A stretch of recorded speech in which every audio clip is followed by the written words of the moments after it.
Mike Fisher reporting from Frisco, where when it comes to the Cowboys trying to add guys or changing their roster, you have to look at not only the guys that are out there, but also the guys who they have. And then you have to look at the COVID clock. Jerry Jones and Mike McCarthy are already now on record as saying, no, we'll probably stay in-house in terms of finding replacements, roster replacements for Blake Jarwin, the tight end, who is out for the year, and Leighton Vander Esch, the linebacker, who might be out for 6 weeks or so with the collarbone. We've gone through the names, and I'll just say this. So there's one YouTube channel that I guess watches our YouTube channel and reads all my stories and then does a video about all our stories and then makes it sound like the Cowboys are getting Earl Thomas, when my report clearly says, no, put a fork in that idea. Cowboys this week, as I speak to you now, have not called Earl Thomas. They have not called Ron Leary. They have not called Snacks Harrison. They're very serious about saying we're going to do this within our own roster now. Francis Bernard, the practice squad linebacker, probably gets called up.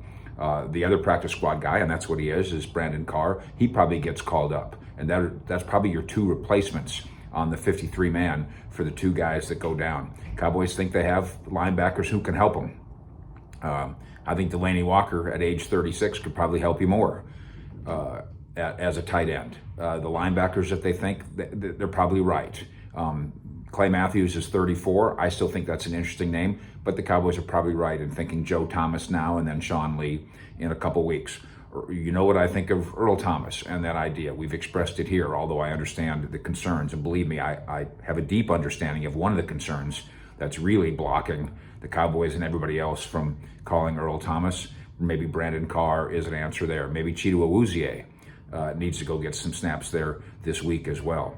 But the COVID clock, and Ron Leary, the offensive lineman, who I think is a solution to a lot of issues, and then Snacks Harrison, who, if you think the Cowboys' run-stopping game against the Rams was not good enough, and I don't know that, but if you think that, then Snacks Harrison is waiting for that call too. Harrison and Ron Leary, by the way, both live like right here. They live right down the street, and I think would come running.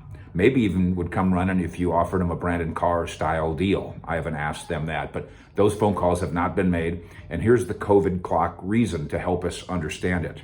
As the week goes on, those outside guys are not coming in.